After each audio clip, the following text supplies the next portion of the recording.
Yo, what's going on, guys? Welcome back to the 157 show. Once again, my name is Jonathan. Sitting over here is no, just Austin this time. I'm sorry, just Austin. No.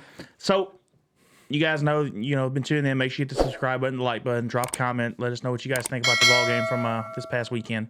There's definitely some talking points. If you're new, welcome in. This show is just basically a casual fan take on the games that are played between Auburn, Alabama, and their opponents, obviously.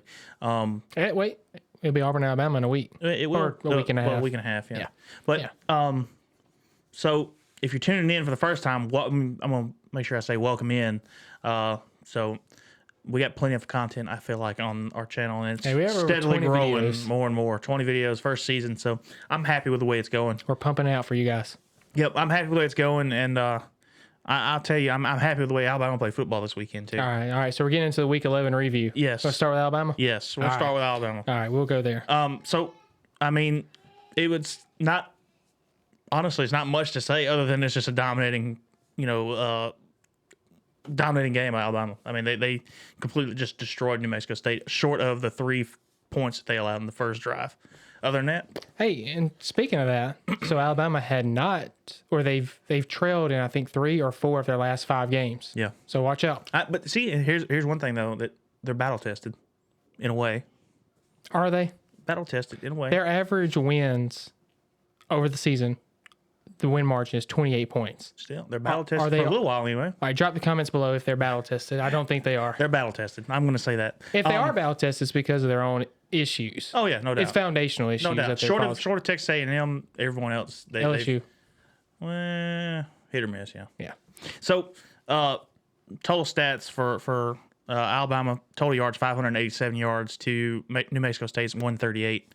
I mean, there's... Yeah, and that's when we were talking before we started recording. Jamison Williams, he had more total yards at 158 versus New Mexico State only having 138 total. Yeah, it was so 138. He surpassed the entire team.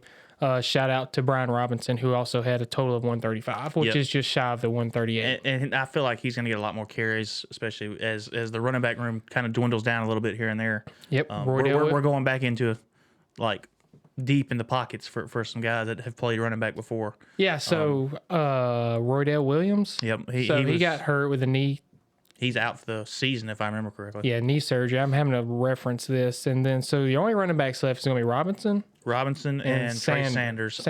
And then you've got some kind of converted linebacker thing going on there. That's what I'm talking about with some of the guys that played linebacker in school. But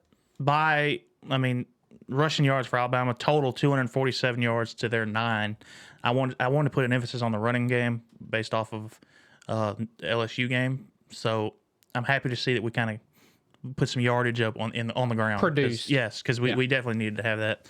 And then passing yards, of course, Bryce Young did his thing, 340 yards passing. Sorry. Total passing yards for the team, 340 yards. Well, how about that, man? I had 270. 270 for Bryce Young. Yeah, I'm sorry. 5 touchdowns. Let's not take away from him. I want to make sure I say that right. Yeah. I was like, whoa. Okay. So, speaking of quarterbacks, do you want to guess how many quarterbacks played this weekend? For Alabama? Yeah.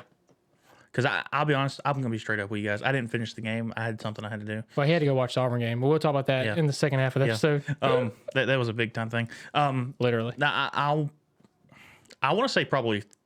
I want to say 3, but there's more than that, I imagine. 4. Yep. You had Bryce Young, Paul Tyson, Jalen Milroe. Don't know that one. Big time recruit. And Braxton Barker. Yeah. So you had all 4 of those. He was in the transfer portal at one time, I thought. And the only reason I wrote this down was because the longer I read articles and did my research for the show, I kept seeing new names referenced. So then I said, "Damn, I got to start writing these down." Yep. I mean, it's crazy to see because Braxton Barker, his dad played for Alabama. Same Paul position. Tyson, yeah, same position. He was, if I remember correct, I wasn't even born yet, so don't hold me to it. But if I remember correctly, he was the part of the '92 team that won the national championship. Yes. Sounds good. I think so. The cricket silence. Yeah, I was trying to think at the same time, but yeah, I think that's right. Yeah. Like I said, I wasn't born yet. I don't think so. You should know if you were born yet. 92, man. I'm not positive on when he played exactly. I want to say it's part of the '92 team, but Yeah, I know I was born when I was born. Let me make that clear. Just to clarify, last thing on that I have for Alabama is Brian Robinson had a 63-yard carry, which was the longest of the carries this year for the Alabama team and the longest of his career. Yeah. Okay. So, by the way, just time for a second. I did look it up. It's Jay Barker is his dad, and I knew that for some reason. But 92 team. Hey, you looked that up pretty quick. You did way better than I did in our iPhone perks. Hey, nah, negative. Just better Googler. Yeah. So, I mean, Jay Barker, is his dad. So he's kind of had some coaching, I'm sure, coming up. Jalen Milroe was a high-time recruit. I'm happy to see him because he looks the part of a D1 athlete. He's a freshman, and he looks the part of like a D1 prospect. He's tall. He's big. He looks good. Built-wise, he looks good. Now he's raw. Because I was about to ask you, Young was 21 for 23. That looks like a D1 athlete number. I mean, actually, it looks like a D2. You know what blows my mind about this too is the fact that he is such a small dude. Like, he is such a small guy, and like, he can take a beating. Like, I mean, I know they didn't get home on the quarterback too often, if they did at all. But they just seeing him run throughout the season when he did run and take some licks. Like, you think he would get hurt? It's like, dude, he just pops right back up and just keeps running. Not running, but he's passing. He's not running. He's not running very often. He's pulling a Michael Dyer from the 2010 national championship. He just makes it work. Yeah. But that's really all I have to even talk about. I know. Now, I want to say this too, because I have not been a fan, and I'll be straight up with anybody. Paul Tyson, like, every time I've watched him, he has not looked impressive to me at all. What a name. It is. Paul Tyson. Well, you know who his great-grandfather is? I'm assuming the Tyson man. No, it's Bear Bryant. Oh. Yeah. Ignorance on my part, guys. I'm the Auburn fan here. Damn Auburn fans. No, his great-grandfather is... I knew there was somebody on the team that was a grandson or something, or great-grandson, whatever. Yeah. But I would assume that his last name was Bryant. That's why I was just... Yeah. I somehow know the marriage come in somewhere around there. But, yeah, so... Maybe not a marriage. Maybe a Saturday night fun time. Maybe so. But, again, just... I haven't been too overly impressed by seeing him. Like, he's... I mean... I watched a game with him in high school, and I didn't think he was that great either. But and this is just my opinion on this. I think he just got the scholarship because of who he is. I mean, it's like the what's going on with Arch Manning at Ole Miss. Like, they're just kind of Lane Kiffin, who's great PR. Let's be real, he's great with the PR in terms of using social media and things. It's the same kind of thing that's going on there, where they're putting the Manning on the field to bring him in for the name recognition. Yeah, I mean, it's all stunts to get folks in, but hey, it works on 18-year-olds. I mean, that's man. It's if you can get them hyped about themselves, like, oh, they actually care, you got them. Yeah, but yeah, I mean, other than that, 59-3 total win. It was total domination. Just there's not much more I can say about it. It was just, it is what it is. Now, on the other side of this equation here, you had Auburn, which, let me tell you, it looked like they were going to be rolling out to another big time win, and then the dreaded 28-3. Is that why you wore the Falcons? I wore it just for this. And look, I was scrounging around the house trying to find something that was blue so the colors wouldn't clash. I was like, I got to wear the 28-3 Falcons thing. So hit that like button for the comic relief there, because we need it after this week, folks. 28-3. And what's bad is a lot of Auburn fans are probably Falcons fans, so they just relive the memories just over and over. That's what I was telling Jesse earlier. I said, you can't even scroll through NFL subreddits, let's just say World of Warcraft subreddits, whatever you're on, there is a chance you're going to find a 28-3 reference. Oh yeah. She said, is anyone going to get this reference? I was like, yes, 100%. It was a massive collapse though. No, it was historic. I mean, it was phenomenal. And, and we kind of referenced this, in last week's episode, that you had to have the players rested to play with the guys. The defensive backs have to be rested and get off the field to be able to take a chill pill. Well, it's not even... And I feel like they didn't do that. They did not get off the field when they needed to take the rest. And I feel like they got wore out. I mean, there's a lot of issues. And I'll be completely honest with the viewers here. I don't want to spend a whole lot of time talking about it. And no. All right, go ahead. Hear me out. Y'all hear me out. Okay. It's not that I don't want to talk about it. There's just not much to say.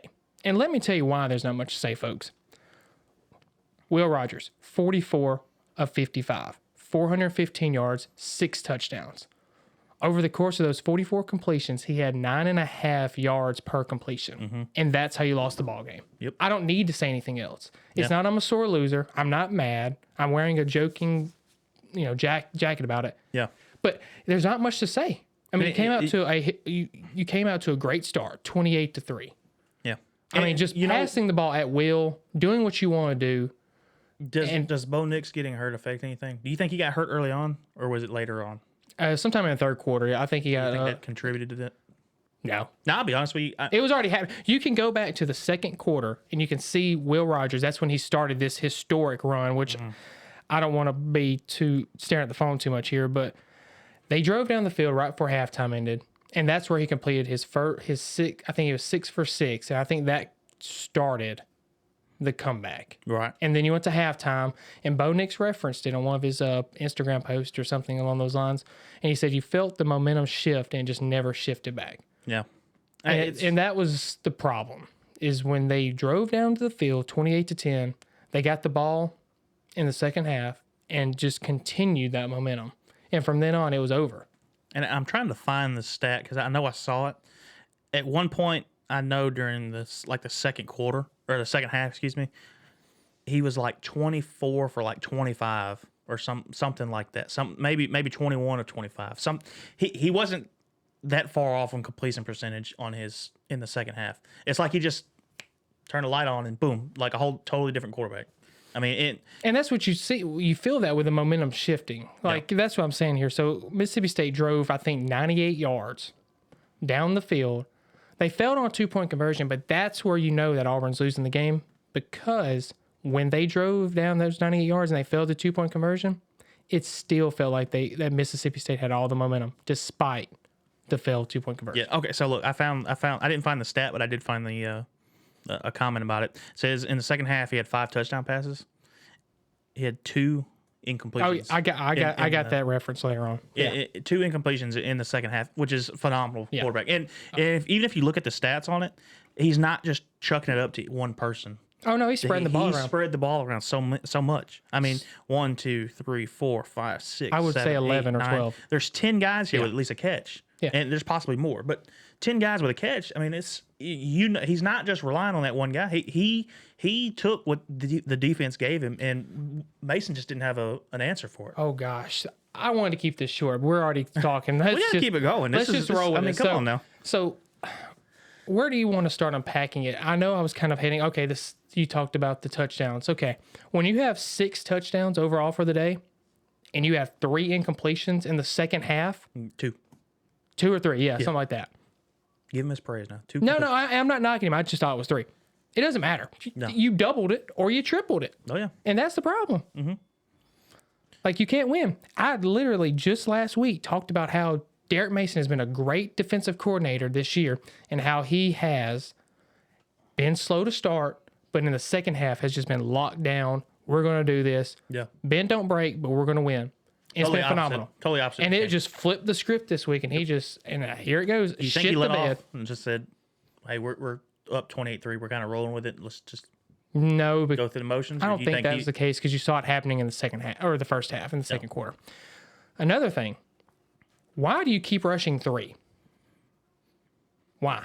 They're nickel and diming you all the way down the field. They're tearing up your zone coverage, which the zone, I talked about last episode, the zone is what you want to do to prevent you're going to give up yards in the zone, but you're not going to let them score. He was just daggone, they were just doing what they wanted to, at will. Yeah. No pun intended. I mean, 3 for 10. They were 3 for 10 on third down. You guys stopped them on, for the most part. But they got their points on first, second most of the time. Yeah, think about 10 third downs over the course of a game. Yeah. Now, Auburn, for reference, it was 6 for 12. But fourth down, they were 2 for 2. Auburn was 1 for 2. And I just want to touch on this because it's on my brain and it bothers me so much. There's a lot on my brain right now. When Finley came in the game, I want to say it's the first drive that he had. They rushed. They had 2 guys. Mississippi State had 2 guys in the backfield fairly quickly. He ran around. It's when he lost his fumble. He ran around, saw it, tried to come back upfield, and the ball was out here. He was not tucking the ball, trying to hold it and protect it. He was tucking it. It was out in the open. So, of course, that's going to contribute to turnovers are going to contribute to the score. Yeah, and you got to win the turnover battle, especially with this South Carolina game coming up, which is a whole different game now. Earlier this year, that wasn't even a game. Now it's a big game, and you got the Iron Bowl coming up. Now, I mean, to me, and I don't remember exactly what you said at the beginning of the season as far as our predictions and stuff. I didn't expect Mississippi State to be a game. So you never know which Mississippi State team you're going to get. You're either going to get good Mississippi State team, or you're going to get bad one that played, Alabama, where it was like 6 or whatever the score was. 49-9. Yeah, something like that. So that's an interesting thing about Mississippi State as well. They've only had, I think, two games that they weren't within 3 points. Something along those lines. Like, they've kept every game close this year. Yeah. And what's wild is a lot of people. What's wild is Auburn's historic failure. That too. And Mississippi State's largest comeback I'm going to give credit to Mike Leach, because a lot of people said that he wasn't going to be able to do this in the SEC. A lot of people said that he was not going to be able to do it in the SEC. Damn, son, you did it, and you did it good. I mean, good job. He did it, and it was awesome. I mean, he had his team ready for the most part, I guess, in the second half anyway. Especially when Derek Mason didn't make any adjustments. Like, he just kept rushing 3. I think I've already talked about it, but it's just like, dude, you're not getting any pressure. Yeah. He's nickel and dime, and you just drop another man in. Yeah. So I'll give a little bit of credit to Bo Nix. 27 for 41, 377 yards, 2 touchdowns. That was great. Good. He looked good in the first portion. Yeah, and if you're watching this video, unfortunately he got hurt. We're going to discuss that more in the Week 12 preview. Make sure to check out that video. Yep. I'm happy that Kobe Hudson kind of stepped up there. I think he I'm not saying solidified or anything, but he was the most explosive receiver, and he's kind of one of the younger guys, a sophomore if I'm not mistaken. Right. He covered 107, 108 yards. And Javarius Johnson, who had some speed on him, that 57-yard bubble pass or bubble screen, whatever you want to call it, he was booking it. It's not very often that you see stats like this, and the team loses. I know. I'm just scrolling through and looking. yards. That's probably a career day for him. I'm not positive. Don't quote me on it, but that's probably a career day for him. It's pretty close. If not, I would check But I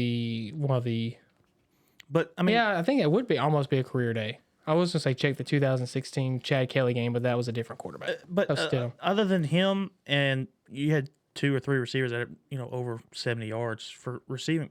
Oh yeah, Kobe Hudson, Javarius Johnson. They shut down the run game. Yeah, I mean they shut it down.